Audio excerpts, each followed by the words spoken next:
নমস্কার সবাইকে, welcome back to my channel Sunita official. আর আমি তোমাদের সঙ্গে রয়েছি সুনিতা। আমার আরও একটি নতুন ব্লগে সবাইকে অনেক অনেক ওয়েলকাম। তো তোমরা তো জানোই আমরা দাদার বিয়ের উপলক্ষে বর্ধমানে এসেছি, মানে বর্ধমানে জামালপুরে। তো এখান থেকে নবদ্বীপ মায়াপুর অনেকটা কাছেই, তো সেই কারণে আমরা নবদ্বীপ মায়াপুর ঘুরতে চলে গেছিলাম। তো যেহেতু আমরা মানে নবদ্বীপ মায়াপুরের কাছেই ছিলাম, ওখান দিয়ে প্রায় 8 কিলোমিটার বা 10 কিলোমিটারের পাশেই। তো সেই জন্য ভাবলাম যে ওখান দিয়ে ঘুরে না গেলে মন খুব খারাপ করবে। তো সেই জন্য মানে আমার শাশুড়ি মাকে আমি বলেছিলাম যে চলো তাহলে ঘুরে আসি। তো সেই জন্যই মা বলেছিল যে ঠিক আছে তাহলে আমরা সবাই মিলে চলো। আর যেহেতু আমাদের ভাগ্নি ছিল, তো ভাগ্নির দৌলতেই আমাদের আশাটা মানে আসার ইচ্ছাটা পূর্ণ হয়েছে। যাই হোক, তো অনেকেই বলে শুনেছি যে নবদ্বীপে নাকি মানে সব তীর্থ করার আগে নাকি নবদ্বীপে আসতে হয়। আবার অনেকে বলে শুনেছি যে সব তীর্থ করার পর একবার হলো নবদ্বীপে আসতে হয়। তো যাই হোক, তো এটা হচ্ছে খুব মানে মানে খুব বড় একটা তীর্থস্থান যেখানে এলে মানে পূর্ণ হয়। তো যাই হোক, তো আমরাও এসেছি সেরকম একটা পবিত্র স্থানে, তো সেই জন্য খুব ভালো লাগছে।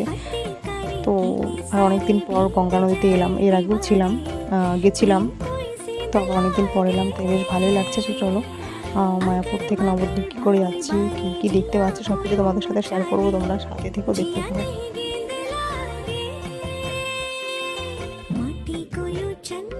তো গঙ্গা নদীতে আমার এই নিয়ে প্রায় কতবার হবে, 10-12 বার হয়তো, অতটা হবে না, তো মানে অনেকবার মানে কতবার হবে মানে 10 বারের কাছাকাছি এরকম হয়ে যাবে এসছি।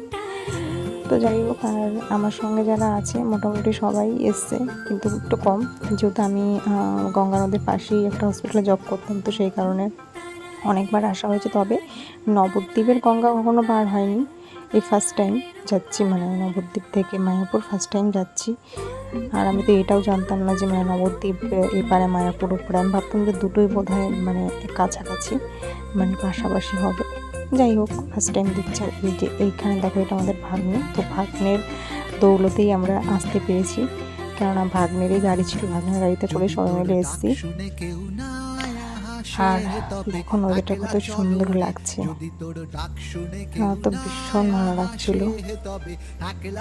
আর অনেকদিন পর সে গঙ্গা নদীর ফিলিংস, মানে সেই মজা হচ্ছিল। মনে মনে তো ভাবছিলাম যে ফার্স্ট টাইম যাবো, কি মজা। মানে ইস্কন মন্দির সবাই ছবি ছেড়েছে, অনেকবার দেখেছি, বাট নিজের চোখে দেখবো মানে এটা ভীষণ বড় একটা ব্যাপার। তো মানে থ্যাংক গড, মানে শ্রীকৃষ্ণের মানে অনেকটা কৃপা হয়েছে আমার উপর, কেননা আমি যেতে পারছি নবদ্বীপ মায়াপুরে, তো এটাই ভীষণ বড় ব্যাপার। আর এখন আমরা এপারে এসে মানে নবদ্বীপ থেকে মায়াপুরে এসে টোটোতে চেপেও গেছি। তো টোটোতে করে আমরা পুরো একদম ইস্কন মন্দিরের সামনে গিয়ে নামবো। আর যেতে যেতে এই দেখো অনেক বাজার, মানে অনেক বাজার বলতে রাস্তার দু সাইডে প্রচুর দোকান আছে। তো মানে এখানে ওই হয় না গোপী ড্রেসগুলো, যেখানে মায়াপুরে দেখবে মানে মায়াপুরের মেয়েরা বিশেষ করে ওই ড্রেসগুলোই পরে। তো ওইরকম অনেক শপ, মানে অনেক দোকান দেখতে পাচ্ছিলাম, আমার তো বেশ ভালো লাগছিলো। আমার মানে মনে মনে হচ্ছে যে আমি একটা নিয়েই ছাড়বো, এসছি যখন ওগুলো একটা নিয়েই ছাড়বো, কেননা এখানে এলে সবাই ওইগুলো ওই ড্রেসগুলো একটা করে নেয় আবার পরে। তো নেক্সট বার যখন আমি আসবো, তো ইচ্ছা আছে এইবার নিয়ে যাবো, তো নেক্সট বার এলে ওটা পরেই আসবো। আর দেখো আমরা কিন্তু অনেকটাই চলে এসেছি কথা বলতে বলতে, আর কিছুটা টাইম লাগবে। আর আমি শুধু জিজ্ঞাসা করছিলাম যে কতটা দূর। আর এই দেখো ফাইনালি আমরা ইস্কন মন্দিরের সামনে নেমে গেছি। তো টোটোওয়ালাকে ভাড়াটা দিয়ে তারপর আমরা ইস্কন মন্দিরের সামনে পুরো চলে গেলাম। তো এখানে মন্দিরের ভিতরে ঢুকে গেছিলাম, একটু ভিডিও করে নিলাম, বাট তারপর আবার মনে পড়লো যে এই আমরা তো মানে তিলক নিই, তিলক কাটিনি কপালে, তো সেই কারণে আবার বাইরে বেরিয়ে গেলাম। তো এই দেখো কপালে তিলক কেটে নিলাম, আর উনি আমাকে খুব সুন্দর করে দিয়ে এলো, কিন্তু ওই যে তার আগে কাকিমাটা এসে আবার একটু মানে আমার ভিডিওটাকে একটু ডিস্টার্ব করে দিল, বাট ইটস ওকে, খাওয়া ওরকম হয়েই যায়। তো দেখো জায়গাটা কিন্তু বেশ, মানে বেশ নয়, মানে ভীষণই সুন্দর। যদি আমি বেশ সুন্দর বলবো তাহলে তো অনেক কম হয়ে যাবে, কারণ জায়গাটা সত্যি অনেক সুন্দর, মানে এক্সেসিভ সুন্দর। মানে কি বলবো, মানে ওয়ান্ডারফুল, এক্সিলেন্ট, মানে যত যত ভালো ভালো কমেন্ট আছে, মানে মাইন্ড ব্লোয়িং, মানে কোনো ভাষা নেই বলে, মানে সুন্দরের থেকেও সুন্দর। আর এখানে এলেই মানে একটু মনে হয় যে মানে সেই কৃষ্ণ ঠাকুরের ফিল চলে আসে মনের মধ্যে।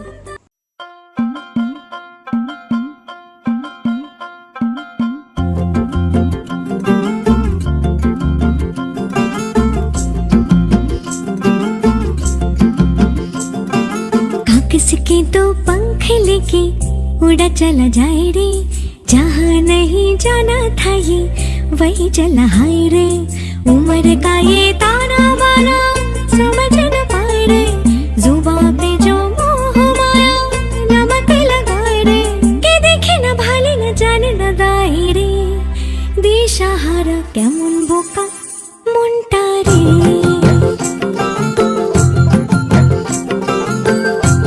আর এইখানে কি বলতো, বেশিরভাগ সবাই আসে দিনের বেলায়, যতজনকে আমি দেখেছি মানে আমাদের ওখান থেকে যতজনই এসছে প্রায় দিনের বেলাতেই সবাই বেশিরভাগ এসছে। তবে আমরা এসেছিলাম বিকেল দিকে, কারণ প্রচণ্ড গরম ছিল ওই টাইমে। তো আমরা যেহেতু দাদার বিয়ের সূত্রেই এসেছি মানে সেই উপলক্ষে, তো ভাবলাম যে নবদ্বীপের পাশেই এসেছি, মায়াপুরের পাশেই, তো সেহেতু আমাদের মানে মায়াপুর ঘুরে যাওয়াটাই উচিত, না হলে মন খারাপ করবে। যত কাছে এলে এসে যদি নবদ্বীপ মায়াপুর নাই ঘুরে গেলাম তাহলে সত্যি কী বা করলাম। তো সেই জন্যই এসেছিলাম। তো এলাম বিকেল দিকে গরমের জন্য। তো বিকেল দিকে এসে আমাদের কিন্তু ভালোই হয়েছিল, কারণ আমরা সন্ধ্যা আরতিটা দেখতে পেয়েছিলাম। কিন্তু দুঃখের বিষয় এটা যে তোমাদের সাথে শেয়ার করতে পারবো না ওটা, কেননা আরতিটা ভেতরে হয়তো মন্দিরে, তো সেখানে মোবাইল অ্যালাউ নেই, ওখানে অনেক সিকিউরিটি গার্ড আছে, তো ওনারা মানে মোবাইল নিয়ে ঢুকতে দেয় না। তো সেই জন্য আমাদের মোবাইল একটা শপে আমরা রেখে দিয়েছিলাম, ওখানে রাখা যায়, কিছু টাকা দিয়ে ওখানে রাখতে দেওয়া যায়, মানে জুতো আর মোবাইল জিনিসপত্র সব ওখানে রেখে দিয়েছিলাম।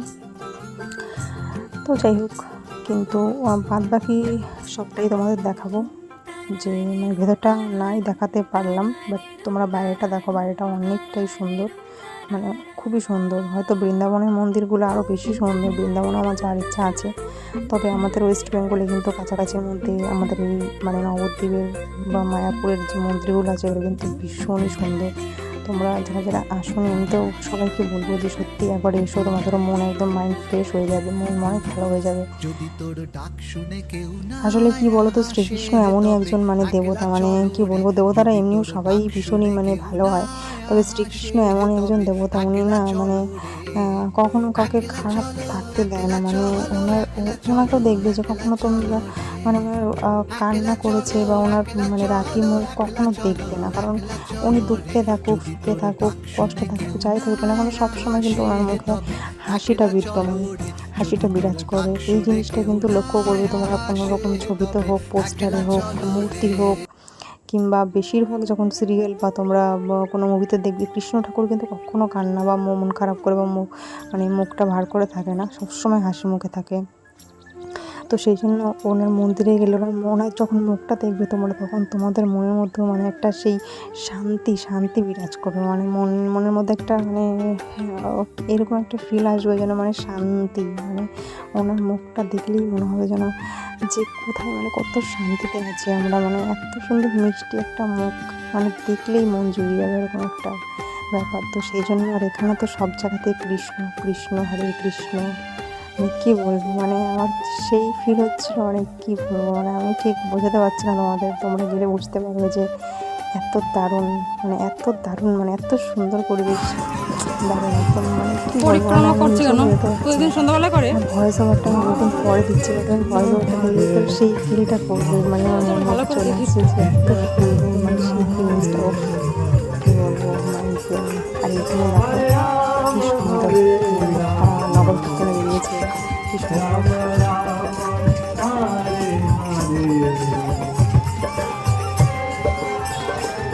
হাত তুলে দিই,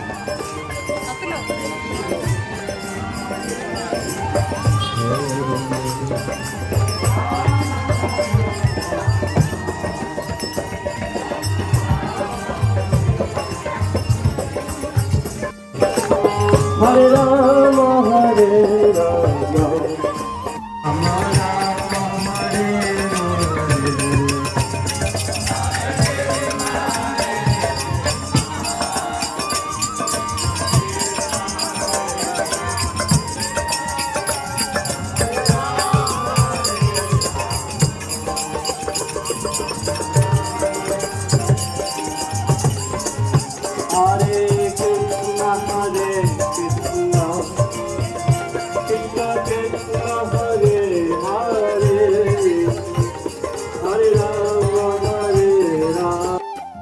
দেন তারপরে আমরা তো বাড়ি ফেরার উদ্দেশ্যে ফিরছিলাম, মানে মন্দির থেকে ঘুরে আবার বাইরের দিকে আসছিলাম।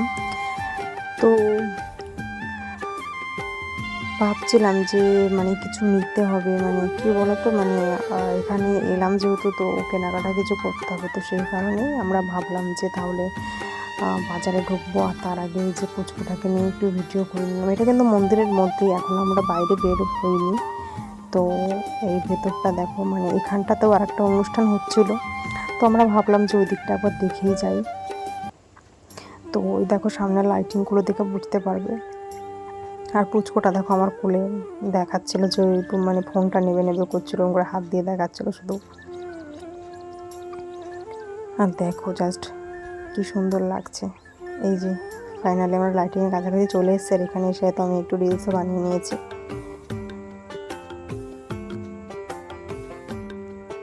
আর এখানে এলে না, মানে তুমি কৃষ্ণ নাম করো বা না করো, তোমার এমনি মুখ থেকে মানে হরে কৃষ্ণ, রাধে রাধে এরকম বেরিয়ে যাবে। আর সবাই মানে এত সুন্দর মানে কৃষ্ণ নাম করে না, মানে কি বলবো আর, মানে নিজের তুমি বলতে চাও বা না চাও, নিজের মন থেকে বেরিয়ে যাবে এটা। আর খুব ভালো লাগে, মানে সিরিয়াসলি ভীষণ ভালো লাগে, মানে কৃষ্ণ নামটা করতে ভালো লাগে, এখানে থাকতে ভালো লাগে, মানে এখানে পরিবেশটাই সুন্দর। আর আমি এখানে মানে কৃষ্ণ হরে কৃষ্ণ হরে রাম হরে রাম এরকম করে বলছিলাম, আর একটু ডান্স করে নিচ্ছিলাম। আর আমরা যেখানে মানে আরতি করেছি, সন্ধ্যা আরতি যেখানে হয়েছে, সেখানে যখন গেছি ওখানে মানে সবাই ডান্স করছিল। তো ওখানে আবার লাইভ দেখাচ্ছিল, তো আমাদেরকে দেখছিলাম, এতটাই মানে সুন্দর করে মানে মন থেকে ডান্সটা করছিলাম। তো আমাদেরকে স্ক্রিনে দেখিয়েছিল, তো আমি মোবাইলটা নিয়ে যাই, আমি যদি নিয়ে যেতাম অবশ্যই ভিডিওটা করতাম। তো যাই হোক, কখনো যদি সুযোগ পাই আর কখনো যদি মোবাইল অ্যালাউড থাকে ওখানে, তো অবভিয়াসলি আমি তোমাদের সাথে ওটা শেয়ার করবো। তবে আমি এটাই বলবো, তোমাদের তোমরা নিজেরা এসে নিজের চোখে জিনিসটা দেখো, তো তোমার তাহলে ভীষণ ভালো লাগবে। আমি মানে এটা পুরো গ্যারান্টি দিচ্ছি, সত্যিই ভালো লাগবে। কারণ এখানে এসে কারো মন খারাপ হয়েছে, ভালো লাগবে এরকম খুব কম হয়েছে, সবারই ভালো লেগেছে। আর এইটার ভেতর দিয়ে আমরা গেছিলাম, এই যে এখানে সিকিউরিটি যে পুলিশগুলো সব বসেছিল, তো ওইখান দিয়ে যেতে হয়। তো আমরা ওইখানে আরতি করে আবার চলে এসেছি। আর এই যে আবার ইসকন মন্দিরের সামনে এসে একটু ভিডিও মানে রিলস বানিয়ে নিচ্ছি, কারণ আবার কবে আসবো তার কোনো ঠিক নেই। তো হতে পারে 6 মাস পর কি 1 বছর পর কবে আসাবেন সত্যি তার কোনো ঠিক নেই, সেই কারণে ক্লাস 10 বানিয়ে নিচ্ছি। দেন আমরা এরপর চলে যাব একদম ইসকন মন্দির কাটাটা বাই বাই করে বাইরে। আর বাইরে গিয়ে একটু কেনাকাটা করবো, কেননা এখান দিয়ে বললাম তো আগেই যে গোপীর ড্রেস প্রচুর ফেমাস, মেয়েদের খুব প্রিয়। তাই আর কিছু নিই বা না নিই, ওটা তো নিতেই হবে, মানে ওটা হচ্ছে বাধ্যতামূলক। আর কিছু নিই বা না নিই, বাদ বাকি যদি কিছু ভালো লাগে তখন দেখা যাবে। আর পুচকোটার জন্য কিছু নিতে হবে। আর আমরা সেরকম কিছু প্ল্যান করিনি যে এখান দিয়ে সেরকম কিছু কিনবো, তাহলে মানে সেরকম প্রিপারেশন নিয়ে আসতাম। তো যাই হোক, কিন্তু কিছু না কিছু তো নিতেই হবে। আর এই দেখো বাইরে থেকে মায়াপুর, মানে মায়াপুর ঠিক নয়, মানে ইসকন টেম্পল মায়াপুরের মধ্যেই, তো ওটা হচ্ছে গেটটা। আর এখানে যে অনেকে বই বিক্রি করছিল, আর ওই যে মানে তিলক যারা কাটেন, যে কাকিমা বা আন্টি বা দিদি ভাইগুলো তারা ওখানে ছিল। আর এই দেখো এখানে ব্লাউজগুলো তোমার আমার শাশুড়ি মা বলছিল যে নেবে এখান দিয়ে। তো ব্লাউজগুলোর দাম কিন্তু খুব কম ছিল, মানে সব 120 টাকার মানে মধ্যেই, 120-র মধ্যে সব। তো সেই কারণেই ওদের পছন্দ হচ্ছেও নেবে। আর আমার যেহেতু প্রায় ব্লাউজ অনেক আছে, তো সেই কারণে আমি নেব না, ওদের যদি পছন্দ হয় তো নিই করা। অ্যাকচুয়ালি আমার জিনিসপত্র অ্যাভেলেবেল বাড়িতে, তো সেই জন্য আমার নিতে ইচ্ছা করে না। আর সব থেকে বড়ো কথা হচ্ছে, যেগুলো মানে অ্যাভেলেবেল না, যেগুলো সবাই নেয়, সেগুলো তো আমার আরও নিতে ইচ্ছা করে না, সেই জন্যই আমি নিচ্ছিলাম না, বললাম ওরা নিক। আর সত্যি কথা বলতে সাদা ব্লাউজ আমার অনেকগুলো আছে, ওইটাই। আর এই দেখো আমরা কেনাকাটা করে অলরেডি চলে এসেছি গঙ্গার ঘাটে। তো এসে লঞ্চে উঠেও পড়েছে। আর লঞ্চে দেখো মানে আইসক্রিমের যেই গাড়িগুলো হয় না, ওগুলো পার হবে। আর এই যে রাতের গঙ্গাটা কিছুটা এরকম, আর এটা ওপারটা দেখাচ্ছে, আমি এটা আমরা এই পারে আছি। তো দেখা যাক কখন স্টার্ট হয় লঞ্চটা।